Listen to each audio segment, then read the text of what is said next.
Hello, everybody. Thank you for listening to the Healthy Project podcast. I'm your host, Corey Dion Lewis. I have another great guest in the building today. I've been really just excited to get to know this person. The energy is just off the charts, and you can really tell that you are really about this life when it comes to health equity. I have Maria Torres with me today. Maria, thank you so much for agreeing to be on the podcast. I really appreciate it. Thank you for inviting me. I think, when we met, I have told you, I don't know what it is. It's your energy. I feel like we're on the same tribe. Yeah. So whatever you're selling and I'm buying. And I have seen this and it's amazing. Also, I really appreciate that, and you're right. Like it's been clicking. That's been cool to be a part of the tribe. Yes. Yes. But before we get into our conversation, Maria, can you tell the people a little bit more about yourself, what you do, and what gets you up in the morning? Of course. So I am the health equity coordinator for Pottawatomie County Public Health, and we are close to Omaha. So we're in that metro area. Sometimes people don't know where Council Bluffs is, and as soon as I Hmm. say where, before you cross the river to Omaha, they're like, "Oh, I know exactly where it is." Um, let's see. Right now, what gets me up is my community. I feel like um we need people like us out there, just That's making real. sure that we are pushing, and we're not pushing the envelope, but being different than everyone else. Because I feel like we have gone to that line where we're all the same and we're trying to just stay stagnant, and we need people like us that are like, wait, what is going on here? Can you explain this to me, because I don't understand? And trying to put that over to our community. Yeah, I 100%, and I think to your point, we need people who are not afraid to ask the questions everybody wants to ask. There's that one person that says what everybody else is thinking, but no one really wants to say it, and it almost in a way that's kind of what I feel like you're doing in your county and what others are doing across the state and across the country, um, specifically within public health and health equity, that Yeah. we need to be having that conversation and to be asking those questions or to be doing the initiatives or creating the projects that no one else is doing. Mhm. So I think that that's so cool. Maria, what inspired you to for this with this focus in health equity? Like, what was it that was like, you know what, I want to be that person that is different. What inspired you? I think, since I was growing up, and I came from El Salvador when I was 10 years old. So I am an immigrant. I have my story, I have my trauma. And growing up, I feel like I always wanted that adult, just to tell me that things were going to be okay, when things around you were going on chaos. I feel like that's what it was for me. And believe it or not, like, I started completely different before I started my job with public health. um, I was studying to be an aircraft mechanic. Oh, So that's a big change. going from that to this, but I always had that passion of, I want to help people. I want to be more. And I think that when it comes to us, and that passion is, I want more, I don't know what it is. And when COVID-19 happened, I think God just decided, this is time for you to go Mm, exactly where you belong. And I was helping my community with the language barrier. So I knew it then. I'm like, wait, like, I what is this? And I felt really happy. And although my emotions were going up and down because of what was going on, right. at the same time I felt that sense of, I'm helping, like, I'm actually helping. And it wasn't just my community, it was just everyone who had questions. They were worried, what's going to happen, what's going on.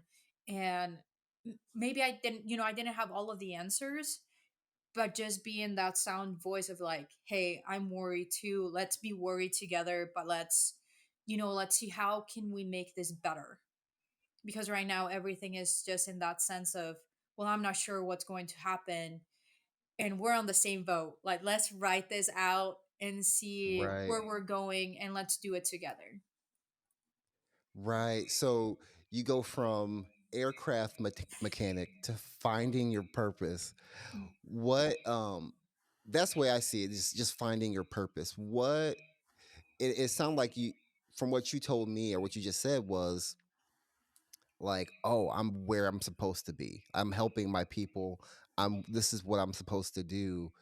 Walk me through, because now I'm curious. Walk me through.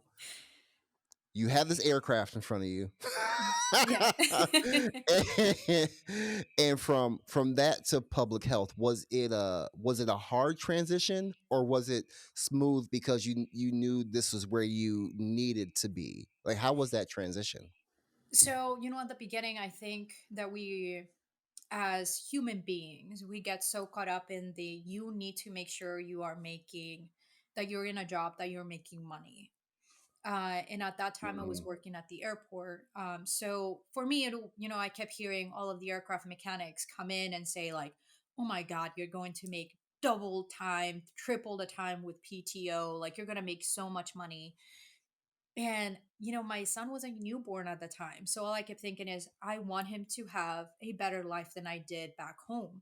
I don't want him to worry about anything. I want him to, right. go through high school, college, university, whatever he wants. I want to make sure that I'm providing that. So I think I got caught up on that, and obviously of the voices around me. Oh yeah. But I Yeah, but I always had this thing of, I want to help people. How do I do it? And it was always with the, well, I'm going to donate whatever clothes I'm not using. I was donating all of that, and I was trying to donate my time with whatever I could.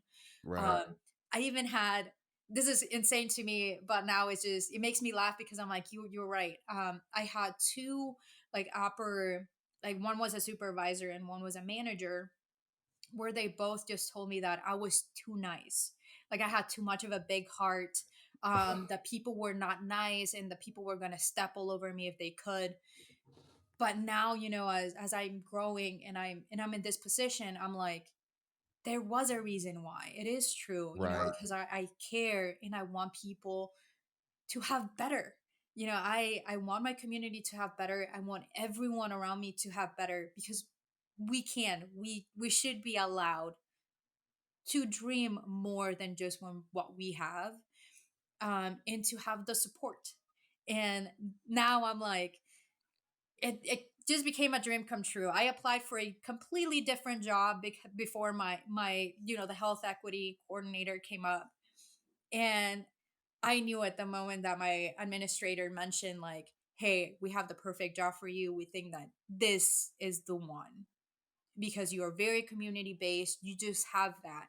And when she started talking to me about, like, we have never had a health equity coordinator here before, but it just fits you perfectly. And when she started going through the Mhm. description, I'm like, oh my God, that means, like, Yeah, this is me. yes, I'm like, I'm going to be with my people. And it was very exciting when those doors open. And, the transition of that, it was so easy, because I went Right. from, yes, I was passionate about what I was doing. It was an easy job. I didn't have to deal with people. Um, but then knowing, that I was actually making a difference, and I'm like, this is exactly what I'm meant to be, because this is what I always wanted. When I was growing up, I didn't have that. Now I want people to see signs in Spanish, signs in other languages, because we deserve to have the same information that everyone else does. So in a way, I'm like, oh, I'm gonna do this for my people, and Spanish needs to be everywhere in Pottawatomie County. And now going out into the community and having those hard conversations is, I'm not the only one going through it. My community is not the only one going through it. We are all going through it. So how do I, model that in a way where we come together, we work together, and to me has been like finding my people, like, okay, how are we going to do this, guys? Because we need to do something, and it has to be different than what we have been working with. We cannot keep ignoring the issues. We have to actually address them and not go back and say we're going to fix it. We're going to fix what, we broke over there. No, we have to fix the now. How do we move forward, make it better for people, and just, and I forgot the word, but there's something in Japanese where when something breaks, they and it's broken, they go over with gold and they fix it with gold, and it just becomes something new, and it's Mm. stronger. And I wish I could remember what that was called, but it was beautiful. And the way that they were explaining it, I'm like, that's what we need, because we need to acknowledge the fact that the system is broken, and how do we make it better for people and something more beautiful, something brand new. And that's Yeah. where I'm at I right love now. No, I love the analogy because I think when we think about a broken system, Mhm. in my mind, it's almost like we're trying to take the pieces and put them back together. But what you're saying is like the system is broken. How can we make something beautiful and new with this is what we have? Mhm. Like Yeah. this is what we have. How can we make something beautiful and new with what we have and fix it that way? Because I just think when it comes to our system, and there are so many different ways this conversation can go, right? Like there's a lot of brokenness and fixing to do, Oh yeah. and I think that can be overwhelming, and I think that it can be difficult. Like it's a difficult journey, but Mhm. also I think we need to switch that mindset around. Okay, one, do we want to fix something that we know is broken, and when we fix it, is it going to go back to the same way? You know what I mean? Like, Yeah. or do we look at it from a different lens, a different perspective, and make something totally different and beautiful from what we're seeing? And I think with those doing public health and health equity work, that is, I want to say that's what a lot of people are thinking about is what else can we do, because obviously trying to fix this isn't working for us. It's not. And and we can go back historically. How has, especially not working together, working separately, how has that helped at all? It hasn't. I Right. feel like when we actually come together and I think that's in my dream, right? Like I'm a huge dreamer. I see the dream and I'm like, that would be so beautiful. But it will take Right. all of us to actually come together and say, we're not a one size fit all. And that has been one of my main things lately. Like, we're not a one size fit all. So how do we bring people together to the table, not just bring them together, but actually giving them that voice and having someone that listens and is like, okay, obviously none of what we have been doing has worked. So how do we change that? How do we bring different perspectives and go a different route? Because I think that that's what we need. We need different perspectives, different people to just come to the table and say, well, I know that this is not working with my community. How do we make it better? Because I know Right. all of our communities are different too. I know that Council Bluffs is way different than Des Moines. So, how do we fit it? Because that's another thing Mm. too. It's just, and that's, I think that's where I'm like, we need to do something together as a whole. Let's stop ignoring the issues, and actually talk them out in a Yeah. safe space where In a we're all safe like, space. yeah. Very important, safe space. And this kind of brings up my next question, Maria. When we spoke before, as we were preparing to record the podcast, you spoke a lot about belonging and how belonging was important to you. And I'm just curious, one, how would you define belonging? and why is it, and two, and why is it important for community and public health? So belonging. Oh, I love that word. I think it started, with seeing it everywhere. And I started hearing everything on like Zooms and webinars, and we were all talking how, no matter what, we all want to belong. I can say I don't like people, I hate people, stay away from me. But at the end of the day, we all want to belong. There's always somewhere where we fit in really well. And the reason why I think it's important is because we, after COVID-19, and, we had um, such a huge change when it came to mental health. We kind of forgot each other. We kind of forgot to care. We forgot kindness. And I think that once we start having those conversations of, I'm going through the same thing that you're going through, just in a different way, I think Mm, we start coming together. At least that's what I have noticed. That when I tell people, like, I have been diagnosed with PTSD, I have gone through all of these things, people tend to be more open to, not just with their own diagnosis, but with what they're going through. And I'm like, we belong in the same community. So how do we make sure that we're not, I don't know. I just think that we are all going through something. Let's at least be kind and know that no matter where you're at, you belong here. Because if for someone like me, an immigrant, and I came here not knowing the language, I was 10 years old.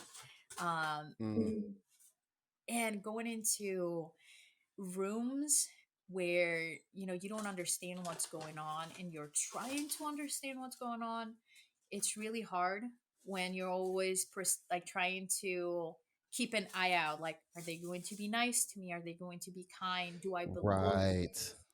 because you already feel so out of place. And I had a few, and I'm not going to lie, I did have classmates that were so kind and they were trying really hard to talk to me, and I'm like, I don't understand what you're saying. Like, I just, and it was really cool, and it's nice that you have those people that can feel it, that have empathy, um and that they show you that you belong, even though you feel completely out of place and you're like, oh my god, this does not look like my classroom, this does not look like my friends. And I Right. can understand on how, in perception wise, on how that was both sides, because I'm pretty sure that that's how my classmates felt too, like, it's a weird girl, with her hair and just the color of her Right. skin, and no matter what I say, she doesn't understand anything. So, growing up, that's what I wanted. I wanted to feel like I belonged, and I had a kind of an identity crisis too. I feel like Mm, once I hit my 30s, it was, I went back home. I try to go back home at least every year to show my son where I'm from, so he knows my culture, my people. Um, right. but I also feel that I'm not full Salvadorian anymore. That's my home. I was born there. I grew up there. Oh, But then moving here, I have been here longer than I have ever been in my own country. So now my culture, everything has changed. My family's here, my son is here. So everything that we practice is completely different. And there's a lot of things that we used to practice back home that I no longer do those things. So I don't feel like I'm from over there, nor did I feel like I was from here until, someone told me, she's like, you have, and I don't remember what it's called in English, but it's something where it's like the travelers, that you always feel like you're not from anywhere, like that you don't mm, belong. like a And she's like, nomad or just, something. yes, that one. And she's like, just remember that you belong to yourself, and where are you Ooh, from, and like where you're at. And I'm like, oh my god, like that really, it did hit me, and I'm like, you're right, I belong to myself, and I'm in a new world. I'm creating this new life for my son, and it's different than when I was growing up in, back then El Salvador was a third world country. We were afraid of the gangs, and all of these things uh, were going on down there. Like the reason why I came here was because of the earthquakes, and I was homeless there for a little bit. So, Wow. so just coming from that world, coming here, going back home, and I spoke Spanish differently. So they were like, you don't talk like a Salvadorian anymore. And I'm like, yeah, it could be because now I have English. Most of my friends are from Oh. Mexico. So it changed. It changed a lot. So people are like, you're not from here. And I'm like, I was born right there in that hospital. What do you mean? So, you know, you I that's what I feel too. Like my whole belonging thing came through. Like I became so involved into belonging was for having that identity crisis. Just thinking like, but I don't even know where I belong. I know that I don't fit in a box. I know that when I'm checking, when you were checking your oh my god, what is that form called? But they ask you your name, like where you're from, like your Yeah. ethnicity. Hmm. I'm like, I don't feel I don't feel any of those things. I know that I don't fit in a box. So where am I from? And thanks to that person that told me, like, just remember you belong to yourself and where you are making your family. Like, what are you going to teach your son? And I'm like, I want to teach him that no matter what is going to be okay. That there's going to be kind people and that he's going to find his tribe, and no matter what, that he needs to let others feel like they belong where they're at. Just being Mm. just human kindness. Yeah, there's a lot to talk. There's a lot to unpack there. I want to start from the beginning because 'cause I think it's a beautiful conversation. One, um, talking about your days when you first, came here and you couldn't speak the language, and there were some kids that were really trying to communicate with you and be nice.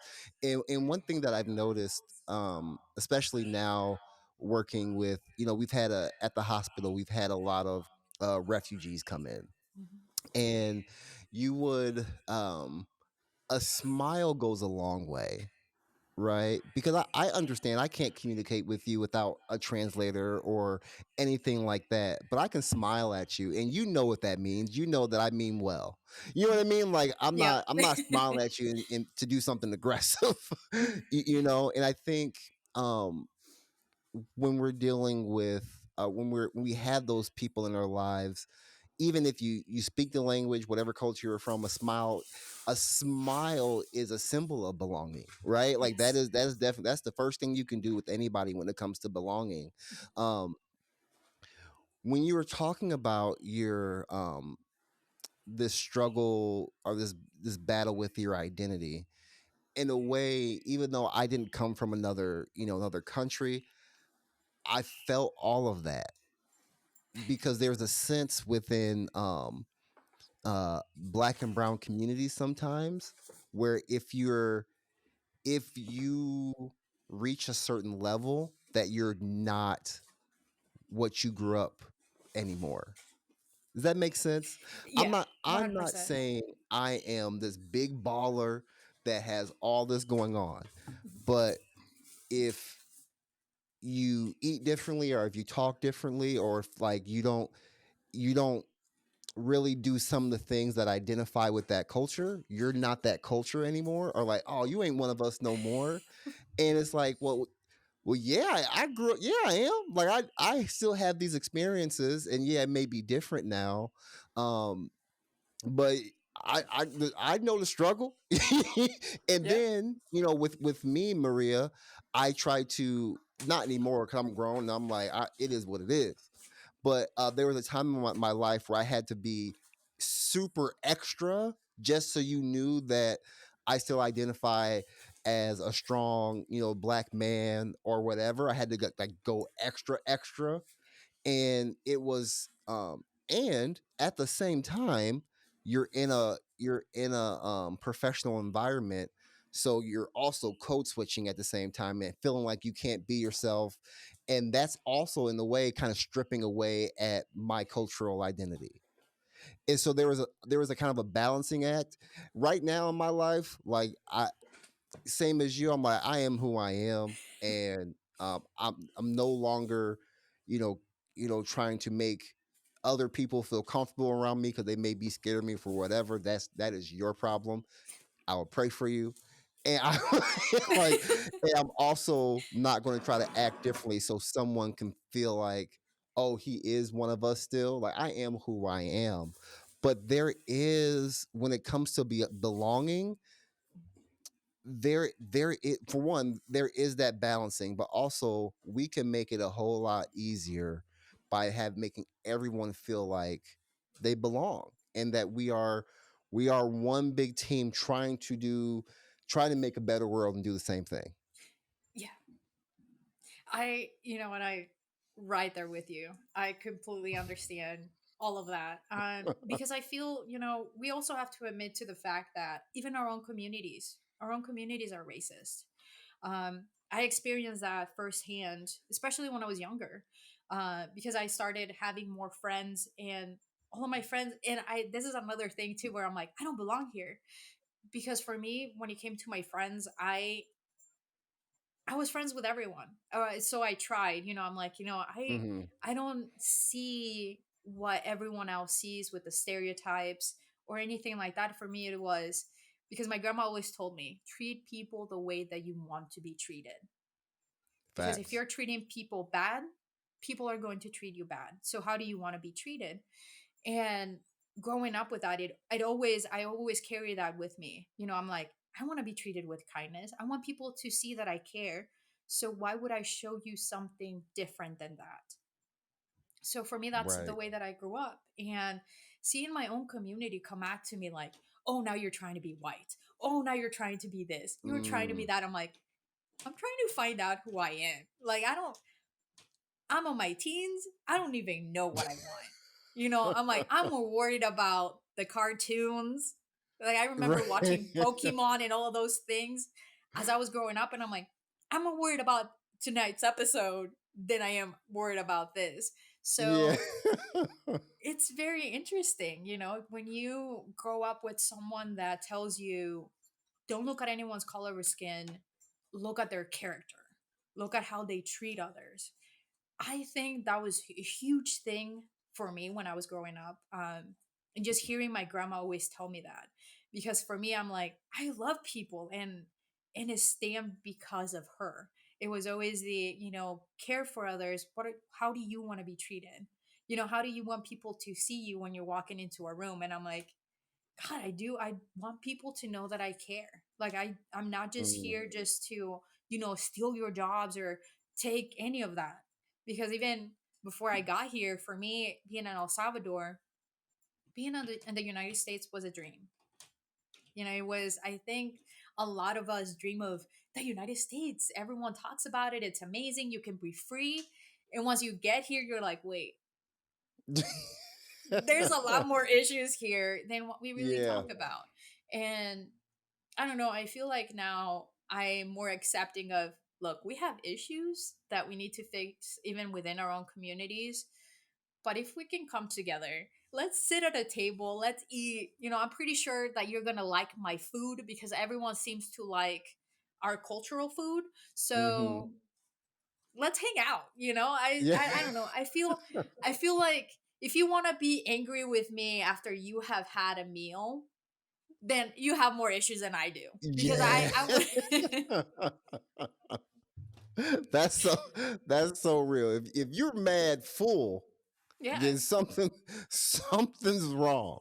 Yes. Something's more wrong. Oh my gosh. Maria, I love your energy and your thoughts around belonging and it's very apparent that you're a dreamer. You have all these ideas to improve the health of your community. Are there any is there anything you're working on or any stories of how some of your ideas and dreams have really made an impact in your community when it comes to belonging or whatever it is that you have seen, you thought it, you dreamt it, and then you made it happen? So I'm working on an initiative right now. Myself and others came together and we formed a coalition that is called Community Partners for Diversity and Inclusion. And it was about that. We're like, okay, this is going to be very community based. We want to make sure that people know that we are here, with whatever it is. We just want that safe and brave space, because when it comes to, when you hear people say that you're from Iowa, I feel like red flags or red lights start going on them, and they're like, "Wait, you're Yep. from where?" Um, and people don't know that we're actually doing really good things here. Like, we are trying to bring people together because we know that we need it.